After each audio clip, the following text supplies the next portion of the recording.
마태복음 26장 6절로 13절까지 말씀 우리 한 목소리로 합독합니다.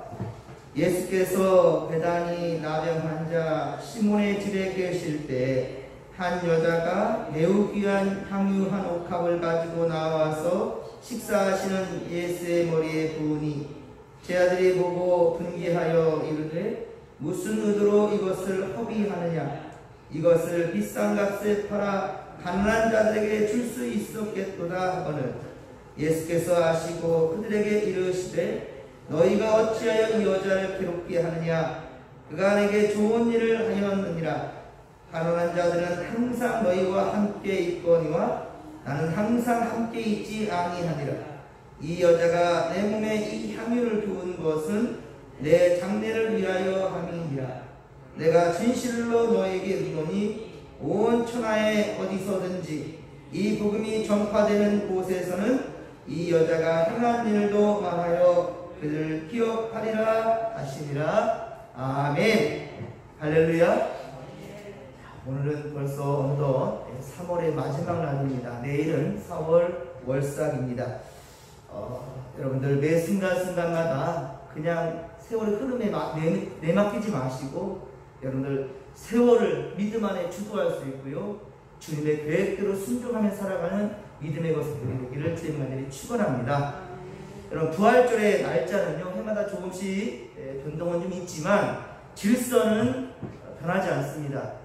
여러분 춘분을 기준으로 해요. 춘분을 기준으로 해가지고 뒤로 만월, 그러니까 보름이 지난 다음에 시작되는 주일이 항상 부활절입니다. 그래서 올해는 3월 20일이 춘분이었는데요. 그 후 바로 15일 후가 바로 4월 4일이 되는데요. 이날이 바로 부활절입니다.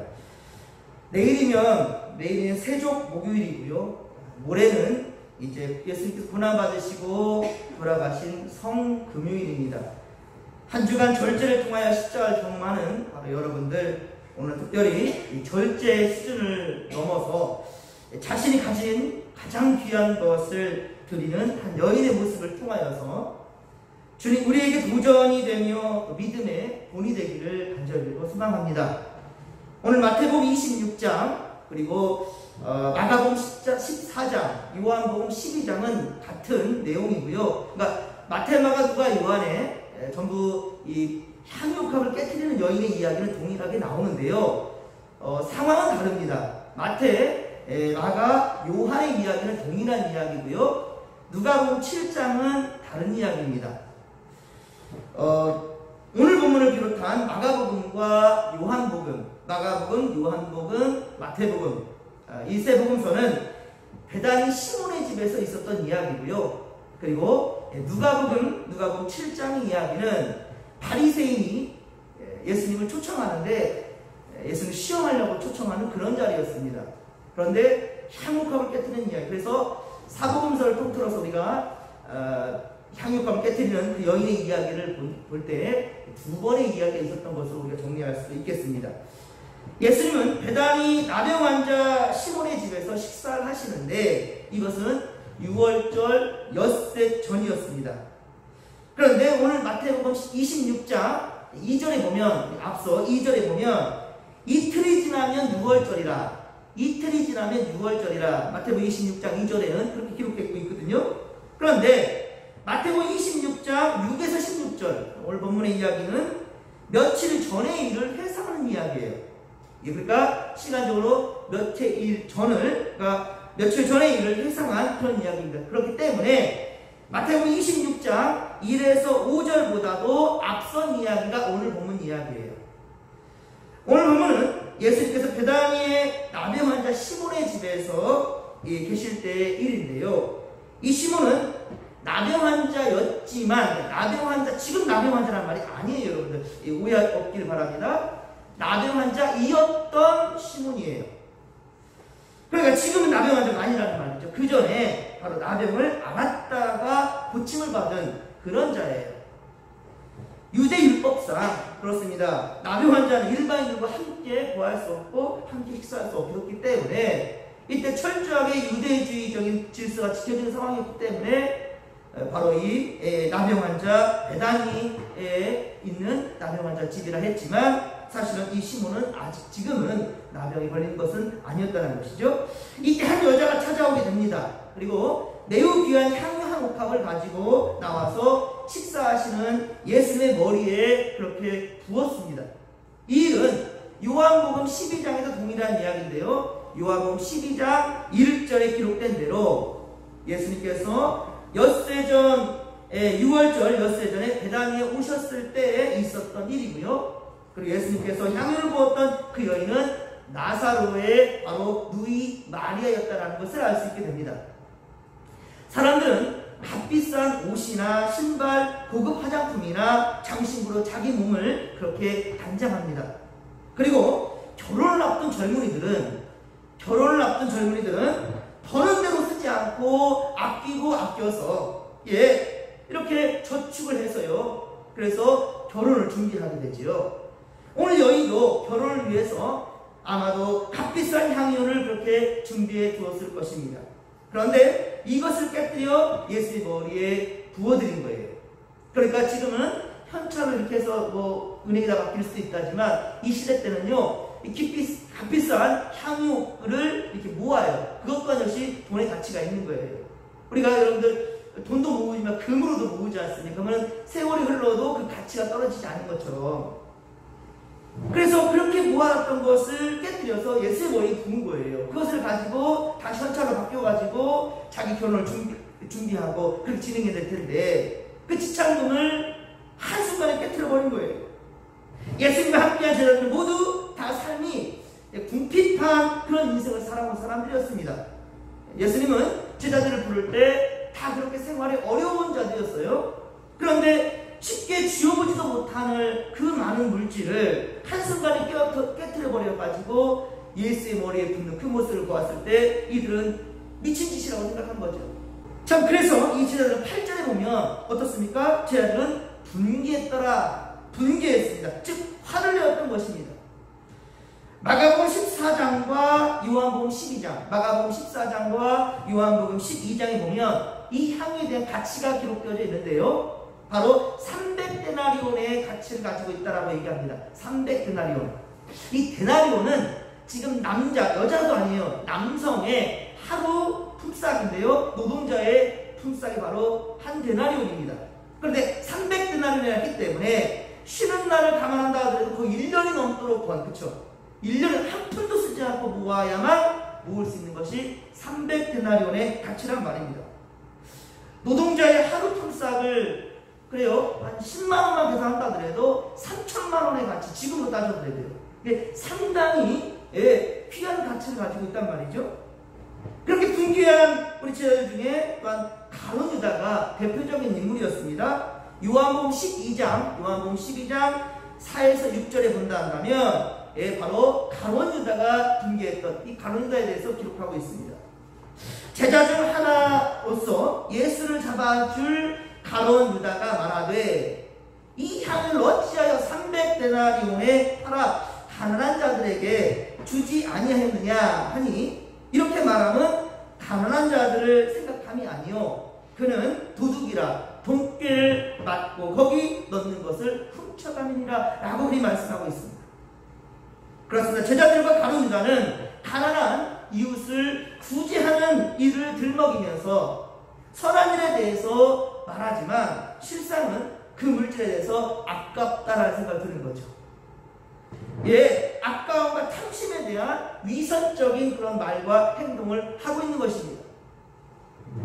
하지만 예수님이 제자들의 이런 생각들을 모르셨겠습니까?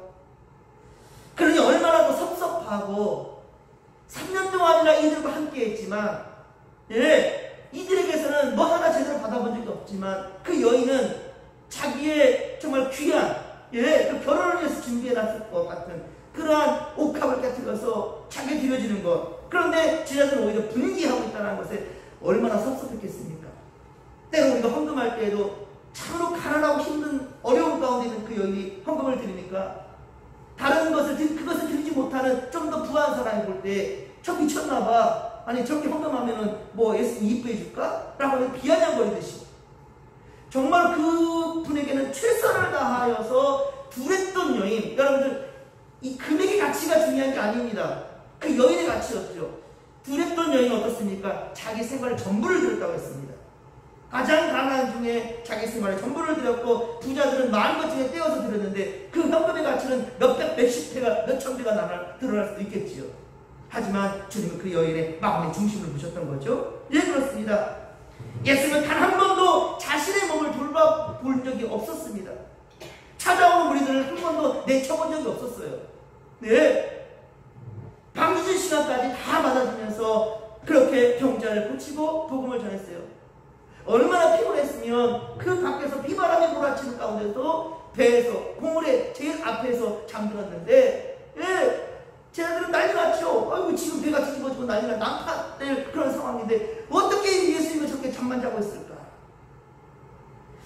여러분, 예수님은 인간의 몸으로 입고 이 땅에 오셨을 때는요, 우리가 배고픔과 추위와 더위와 고통을 다 느끼시는 분이란 말이에요. 십자가에 돌아가신 건 쇼가 아니란 말입니다. 그런데 다른 이들도 아닌 제자들이 여인의 행동에 대해서 분개를 하고 귀한 것을 허비한다. 말도 그래요. 허비한다. 참 말 한마디도 여러분 정말 우리가 조심할 필요가 있습니다. 입술로 범죄하지 마십시오. 감정대로 말하지 마십시오. 그 주님이 들으십니다. 예, 허비한다라고 말하고 있어요. 어리석은 짓이라고 말하고 있습니다. 예, 그 여인의 행동에 대해서 그것도 제자들이 말합니다. 다른 이들도 아니고. 가난한 자들을 생각해도 예수님이 더했지요. 가난한 자들을 생각하고 염려하는 것도 예수님이 더하면 더했지 제자들만 못하고 그러지 않습니다. 구제할 생각도 예수님이 더하면 더했지요. 예, 예수님은 제자들에게 3번에 걸쳐서 십자가 순환에 대해서 말씀도 하셨습니다. 이미. 그러나 이 일에 대해서 준비하거나 우리가 예수님께서 고난받으신다는데 우리가 그것을 어떻게 준비할까 논의하거나 생각한 사람도 단 한 사람도 없었습니다. 하지만 오늘 보면 12절에 보십시오. 오늘 보면 12절 보면 이 여자는 내 몸에 이 향유를 부은 것은 어떻다고요? 내 장례를 위하여 함이니라. 예수님 그리 말씀하고 있습니다. 내 장례를 위해서 장례 치를 것을 미리 저 여인이 준비하였다. 자기의 결혼 지참금으로 쓸 것을 오히려 내 장례를 위해서 미리 썼다라고 예수님 그리 말씀하십니다. 그래서 오늘 10절에 본다 한다면 좋은 일을 택한 이 여인을 괴롭게 하지 말라. 좋은 일을 행한 여인을 괴롭게 하지 말라. 13절을 또 같이 한번 읽겠습니다.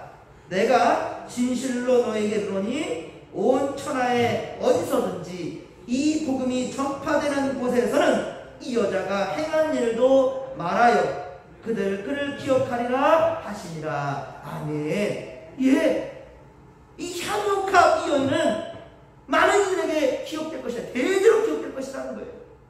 여러분, 살아가면서 평소에 아주 비싼 옷을 입고 비싼 음식을 먹고 그리고 비싼 폐물도 준비하고 가구와 비싼 가전제품들도 그렇게 한꺼번에 사는 사람이 어디 있습니까?